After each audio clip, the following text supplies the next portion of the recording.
Is this the best camera that you can buy right now if you want to film yourself rowing? Well, I'm not going to gatekeep the answer and put it at the end of the video to increase watch time. I'm going to tell you right now, this here is the best camera I've ever used filming myself rowing. Especially because I do a lot of the stuff by myself, this thing is awesome. But it does have one big flaw when you're using it for rowing, which again, I'm not going to wait till the end of the episode to tell you. I'm going to tell you right now, that is, it's not waterproof. And it's not advertised to be, but unfortunately, I did find out the hard way.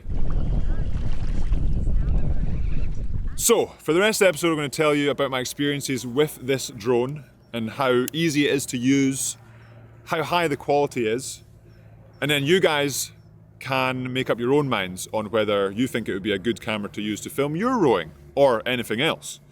But I would appreciate you watching as much as you can of the episode, because I am putting a lot of effort into this episode, especially this being the second drone for this episode.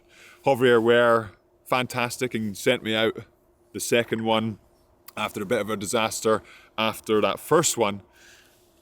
So hopefully you enjoy. Hover Air X1 Pro Max. Is it any good?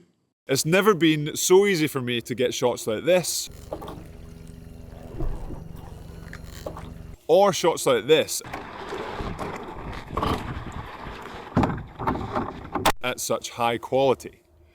To do it with this drone, all you have to do is you unfold it like this. It is actually really, really light as well. It's under 250 grams. Then you press the button, press and hold till the fans make some noise. It turns on. There we go. Current mode, follow. So as you can hear, it's in follow mode, which you can adjust. I'll do that now. Orbit, spiral, bird eye, dolly, schemo, cycling, indoor, father. I'll just go into hover mode. And once you've chosen your mode, you click the button once. Continue, hover.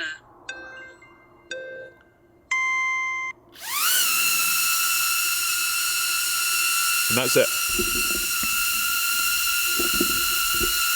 That is the drone currently filming me at high quality. It says 8K, and to have it land, all you have to do is put your hand underneath.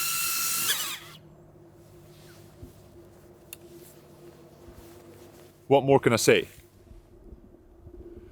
Well, I have a little bit more to say because, like I said, this is the second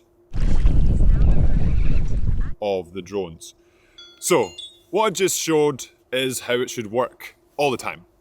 It is amazing when it does that. So it goes up really easy, it comes down really easy. You can even have gestures where you tell it to stop recording, start recording. You can put your hand out and it can land to your hand. All of those things, when they work, so good. Chef's kiss. But when you're on the water and you're rowing, things seem to get a little bit more unpredictable. So I just showed you it was super, super simple to use. If you were to do that on the water, it is simple. It can take off really easy, no problem. It tracks you, it locks on. That's fantastic. But when you want to bring it back, that's when the issues start to arise. So you're supposed to be able to bring out your hand and it comes to you and lands on your hand. That's quite an iffy gesture. It doesn't really do that very often. So a solution I've come up with, it comes with a remote. So the Hover Air Beacon, which is a fantastic bit of kit, pairs to the drone. It becomes your remote control. You can put basic commands in it, fly the drone back to yourself, and then do the hand underneath and it lands on you. That can be difficult when the weather is bad. That can be difficult because usually you've got two hands on the oars, so you have to balance and you have to control, and then you have to control, and then you have to have a hand up. So I don't really recommend it for those that are maybe just learning, especially in a single. If you're really confident, go for it. But it does come with additional risk. They are advertised to fly over water. There's a thing called omni-terrain, which it does warn you about. If it's not enabled, it will have difficulty to fly over water. But I have made sure that every time I've flown it, it is on, enabled, and it flies so well above water, which again is another fantastic perk to this drone. But how did I lose one if it flies so well over water and I could still figure out with the remote control? Well, on the day I lost the drone, we were doing flat out pieces in a coastal boat on flat water, which I was really excited about, to get this out there, to capture shots that I've never seen before in flat out fashion. It was also pretty windy. So I've flown plenty of drones before, I've raced them, I've built them, different brands, and I've had drones struggle in the wind, and I've had to fly creatively to get them back. So I'm a pretty confident drone pilot.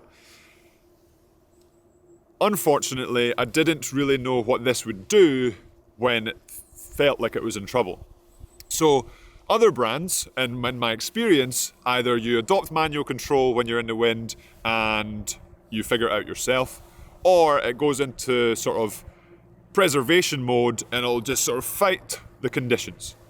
This drone, so went out, last piece of the day, the drone followed perfectly. It was excellent. We're in a tailwind, so it was probably getting pushed along, thought it was great as well. And then when we stopped, I could see ripples in the water of a big gust coming down. And then the gust hit the drone, did a little bit of shake, which I've seen happen before with drones as it fights the conditions. But here's where this drone did things a little bit differently to my other drones. My other drones will fight till it can't. Even if it's getting pushed away, it will still keep fighting and keep pushing. This drone, on the other hand, so with that big gust that came, it said, sorry, too much wind, I'm going to land. Unfortunately, because you're taking off from the boat, in my example, it's going to land in the water. And this is a thing I didn't know about before flying. I thought it would have tried to fight the conditions and at least hovered until it couldn't hover anymore, which is what my other drones do.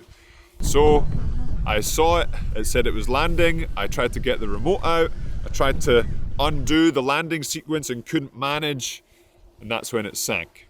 It was completely my fault. It was a very avoidable thing to happen, but I thought it would be okay, and what I realistically in hindsight should have done was just jump in and go get it, or jump in and catch it, rather than just sort of watching it sink. And it sank surprisingly fast. I thought it would maybe float for a little bit and I could grab it, but you've got no chance in grabbing this if it's anywhere near the water. So I'd recommend not having it sink.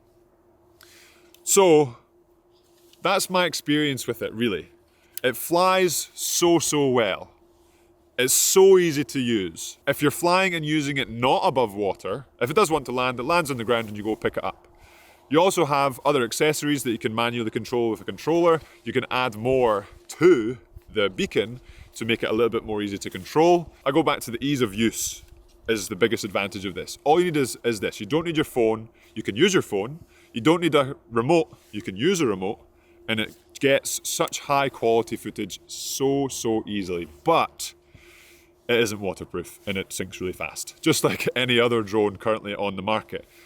So, would I recommend buying one? Like I said at the start, yes.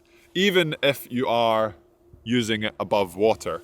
But with a massive caveat, like I said, it will be dicey to use on the water. You have to be confident that you can get it back. You have to be confident that you can stop your session and go collect it in midair. I definitely, if you are going to get one of these as well. So at the very least, you can control it. You can disable, that I've come to find out, you can disable the auto land feature with a button. So make sure you know where that button is and where the control is at all times. So, like I said, this is the second drone. It's been a while since I got the first drone. It's been a while since I sank the first drone. So a lot of things have happened since this drone came out and I actually got the drone. Number one, DJI have released the Neo 2. The Neo 2, I have heard, it is a lot better than the Neo 1. This is a lot better than the Neo 1. I would really like to be able to compare the two. So let me know in the comments if you would like me to compare this to the Neo 2. In my experience, all of my DJI drones so far have struggled to track any rowing related object. So then you go into manual flight, you fly yourself, can't really do that if you're rowing. That's where this comes in. So I'm wondering if the Neo 2 and DJI have improved the tracking so much that you can track yourself on the water. And the last point, Hover Air have actually said they're going to be bringing out a waterproof version. And it comes in Yam Squad Orange. So, again, let me know if you'd like to see how this stacks up to the waterproof version. But who knows when that's going to be released. It is touted to be late 2025, maybe early 2026, we'll see. But is that the answer to filming yourself on the water? We'll have to find out. Right now, in my opinion, this is the best option. It may not be the easiest option when you're on the water, but it is a seriously cool bit of kit. And that will be my review of the Hover Air X1 Pro Max. Hopefully you enjoyed it. Let me know in the comments below what you think. I'm going to enjoy this beautiful sunset, and I'll see you later.